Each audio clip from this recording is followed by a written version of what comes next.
It's a beautiful Wednesday. It's kind of the day after Boxing Day. Come to Tony's Trains and Rugby. It's a bit windy, but Tony's shop isn't windy. And it's going to be full of trains and things that I like. I want to pick up some bits for the layout, so let's go take a look.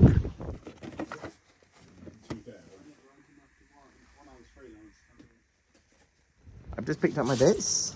I'm quite happy. Just inside there, we'll talk about it when I get back and why I got what I got and what we're going to do today.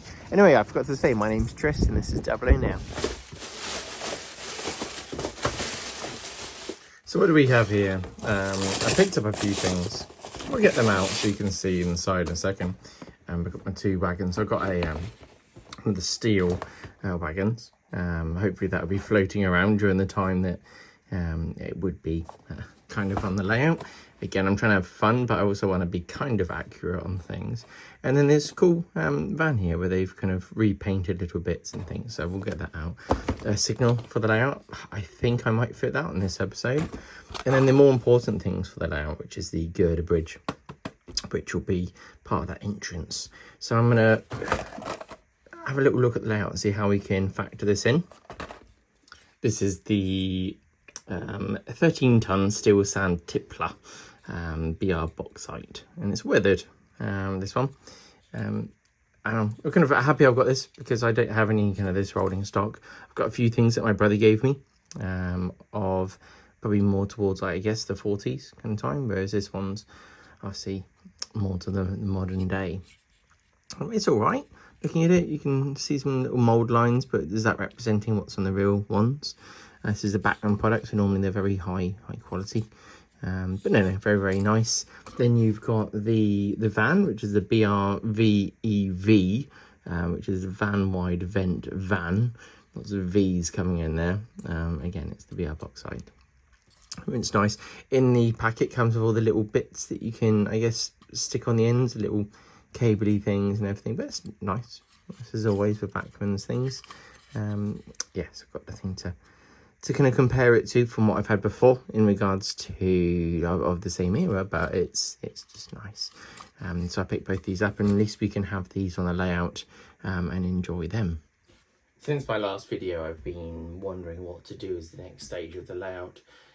With that, you generally get to the point sometimes that you don't do anything with it because you can't really think through. It's going to work out what I need to finish from what I've previously done. And also, what could I do to feel like I'm making some progress with the layout in a way that once I've done that, I've not kind of skipped past another stage. So one of the key things that I hadn't done was from when I did the fuel depot, I wanted to build a brick wall around it. It's explained to me to obviously deal with if there is spillage or even, I guess, a leak. It allows the whole complex to kind of not be pouring all over the railway. So I got some of the sheet brick from obviously Pico sell this through their various lines. I think is it just Pico? What's the name of it? I think it's the ratio stuff. I'm not sure exactly off the top of my head. But you know, it's the sheet. It's quite thick. You score it a few times and then you can kind of, you know, crack it, you know, and then to get it apart, and then you clean up the edges. So I use that. That's the main bits for the outside, and actually on the ends you can see that there isn't any detail. I'm going to deal with that later. I'm kind of all right with it. On the inside I used some thin sheet, some of the Slater's sheet for this, and stuck that on the inside. Actually trimmed down the size of this base just to make this all kind of work, because the length of a sheet was shorter than the length that you had there, so I wanted to be able to drop that over the top, kind of. The next thing I want to do is put up a retaining wall. I'm going to stick up some plastic card. I've got some of the card that you can use, and I'm going to stick that up here, and then stick these onto it. But I want to be able to paint these, so I want to mock this up and then attach them to that afterwards, and also add some strength, some rigidity. This board's going to come round, so you know I can't have anything stuck on there, so I want to stick something onto the front and go from there, and that will come to about here. And as I said about before, I have this girder bridge, so then that can go across the top here. I'm knocking paint off my paint area. And that can go obviously to the degree that we want, because as Tony pointed out to me when I was asking about them, you can build it as long or as short as you want, so that will be perfect for that. Then I can have a bit of brick wall here, and then coming down, I was wondering how to finish it off, but ultimately, you know, the scene is continuing this way. You know, the planet Earth doesn't finish here. I want to put a signal here as well, so I don't want to encroach into this area too much, thinking the signal will go around here. I need to look at what's underneath, because obviously we do have electronics screwed on here, so we need to look at, does it need to be further up, or does it need to be wedged over here on that side of things. So we'll do whatever works for us when we're doing this layout, the whole time, of course, having fun when we do this. The building here, I also need to be conscious of what's here, because I did want to put a cover for the locos. So I'm thinking, you know, where does that go? Am I even going to bother with some kind of shed for the refill? So that's why I'm not really sure at the moment. Or maybe they just don't have anything, you know. Or, you know, you have a shed, you wouldn't be incorporating next to your fuel thing. That's going to sound a bit risky. You know, I can move this track around a little bit. I can teeter it over, but there comes a point that it's coming off the layout. So I do need to have a little think about that, but I can do that after. So I've marked out where I want to have the wall go. So that will sit on here and work its way over, and then I'll have an edge there. Like I said, I'll use something supportive to stick down here for this to go up against. And then at the top of this, I guess I can run an extra set of brick that sticks out. I'm not really sure. Maybe I can do that afterwards, but I can add some colouring to this, paint this up. Dan Everson showed me a nice way of doing bricks, so I'll be utilising that. I've cut some little strips that I can use to go between the joins, and that can sit on, that can act as a pillar, I guess. From there, you know, do we even need to put something on top of here? That's something we can talk about afterwards. I think that the main thing is get a structure up that helps us progress. On here, I've marked out with a black pen underneath all this, so we know where to put this back. What I've done is made it so it's very tight, because this is a compact layout, and so this would be nice and close coming past, but you know, in real life, that's a spare maybe 2 foot available past it. So yeah, setting towards that. Logos all around the same size. That'll come through there. I'll just tilt the camera a bit more. As you can see here, it will come past. You know, there's plenty of room. It's not like anything's going to move. I forgot to say these are Will's sheets for those shouting at the screen about me not remembering. So with these sheets, all you do, because I've marked out a length, because I need, I think both parts will work out quite nicely. I've got a knife that's kind of sharp. It's always good to have sharp knives, though dull knives don't cut you as bad or as easy.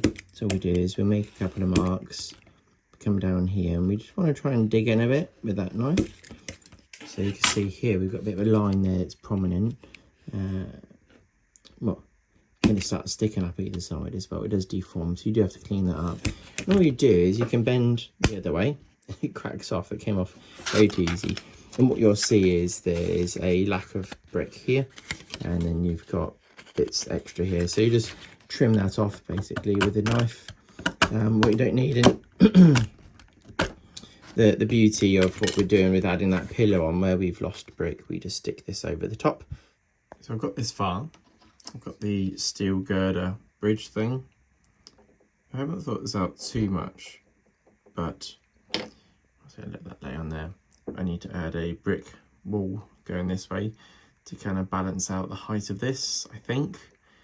Not really sure. I want to have a small road. Let's get this balance in there. Small road sitting on here going into nothing.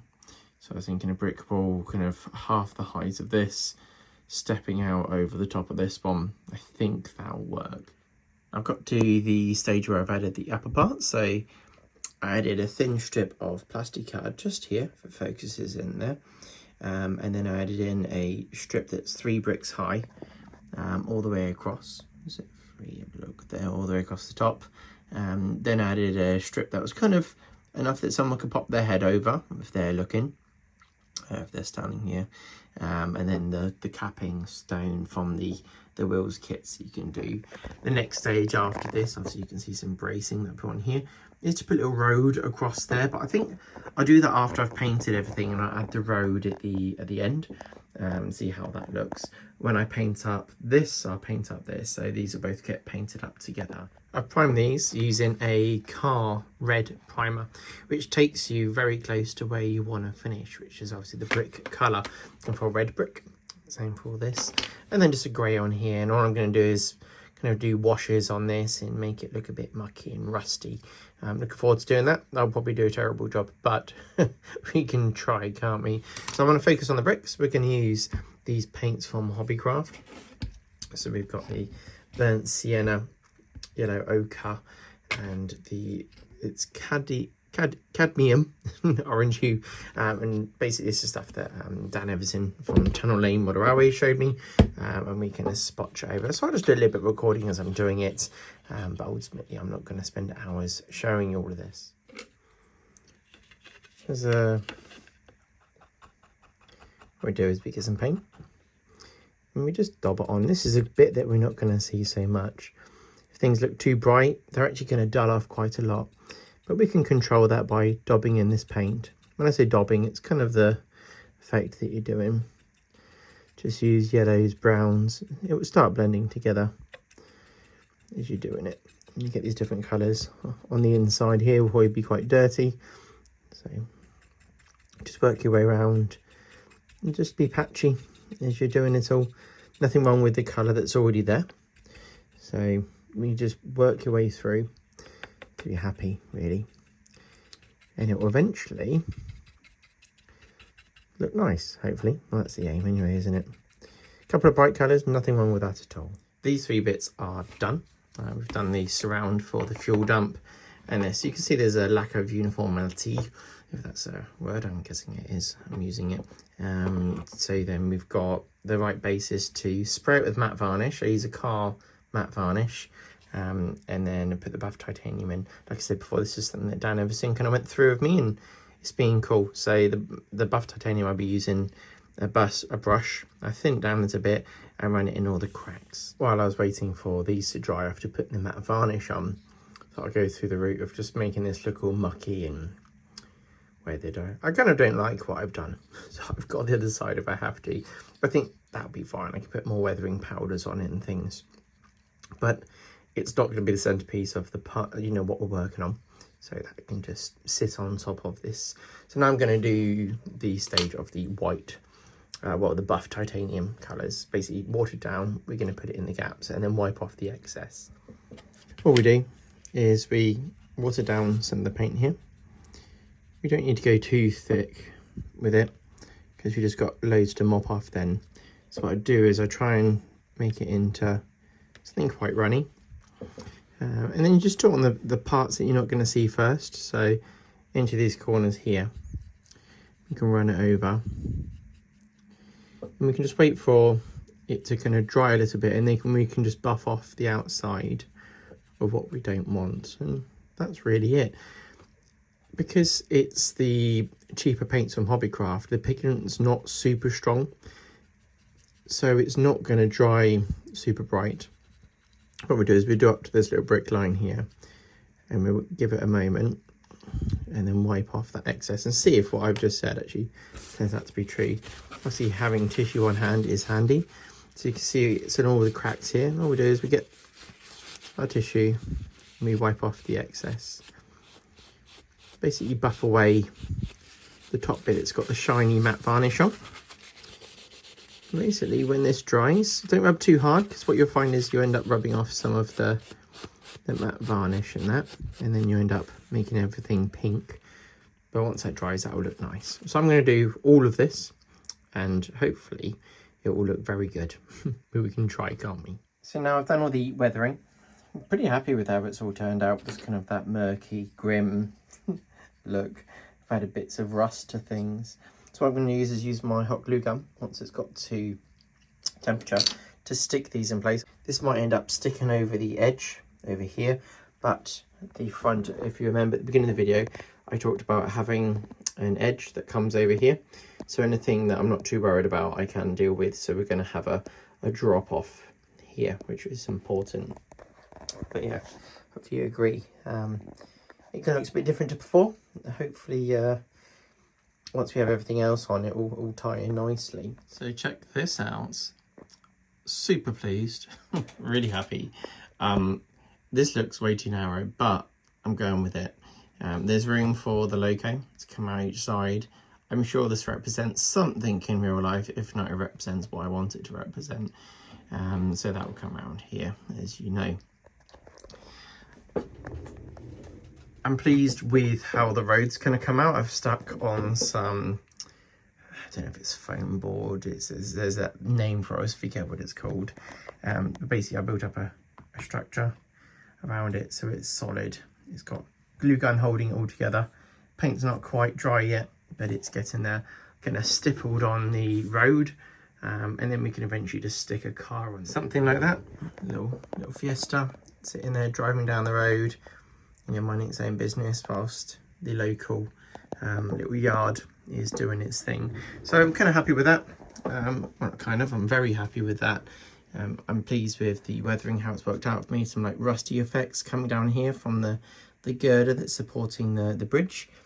If I did this again, I'd probably raise the road level. And the main reason I'd do that is because the road is exactly the bottom of this bit. Arguably, you'd have some I-beams going across. So the road would be sitting at about the top of my fingernail just there.